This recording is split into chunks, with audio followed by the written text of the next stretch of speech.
Good morning, everybody. Here we are back in Mrs. Dorner's kitchen again. Um, Kind of my workflow seems to be that I get quite a bit done from 6:30 to about 8:30 before my own kids get up. So here we are bright and early in the kitchen. I just wanted to welcome everybody to week 2 of digital learning. I guess the significance of today is that this is the day we actually thought we'd all be back together again.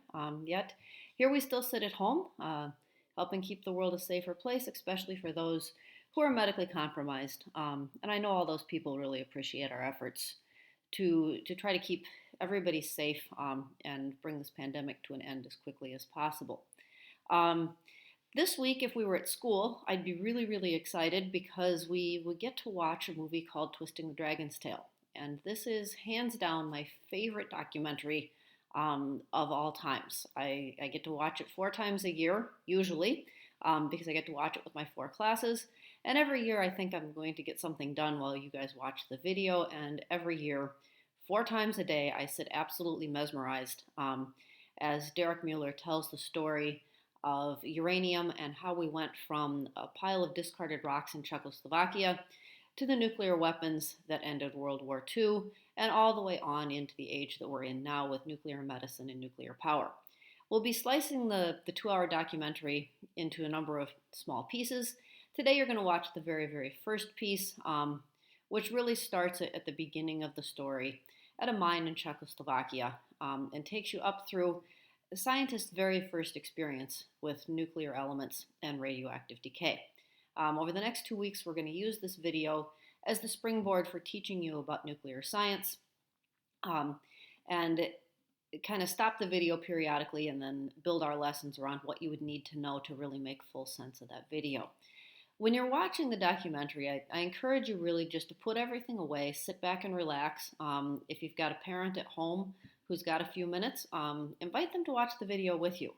I know a number of people over the years who've gone home and showed the movies to their parents, and their families find the movies to be every bit as fascinating as they do. So if mom or dad is there today and not working or has a few extra minutes, make some coffee, make some tea, sit down, spend some time with mom and dad, watch the video, or at the very least, kick back and relax and watch the video and just kind of enjoy it for what it's worth. It's a nice story. I've embedded a few questions via Edpuzzle, not so much to check them for right or wrong, but just to try to make some connections to some other things in your world. Some other general updates here. I did look at all your digital portfolios.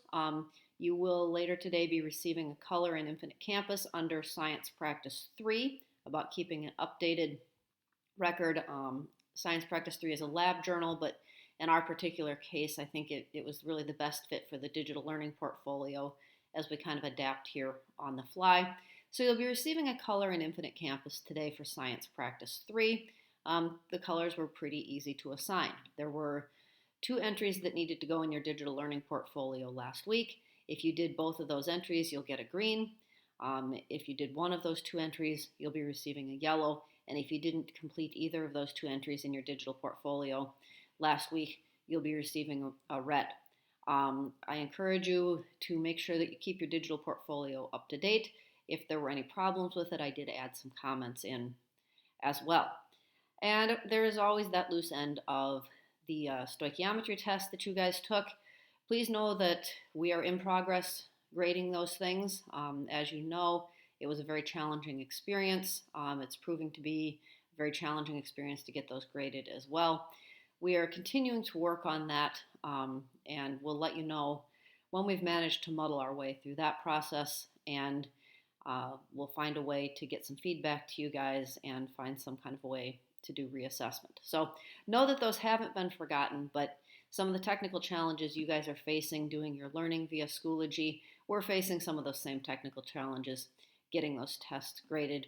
And highest priority really has gone to creating content and providing support to all of you in a way that we can go forward. So we haven't forgotten about them, and we are working on them, and more information to come as we get those graded. I hope you really enjoy Twisting the Dragon's Tail. We've got a 4-day week, so everybody will come through 2 cycles of chem study, and then you guys have a longer weekend here, and then we'll be back to do the rest of Twisting the Dragon's Tail next week. Have a great day.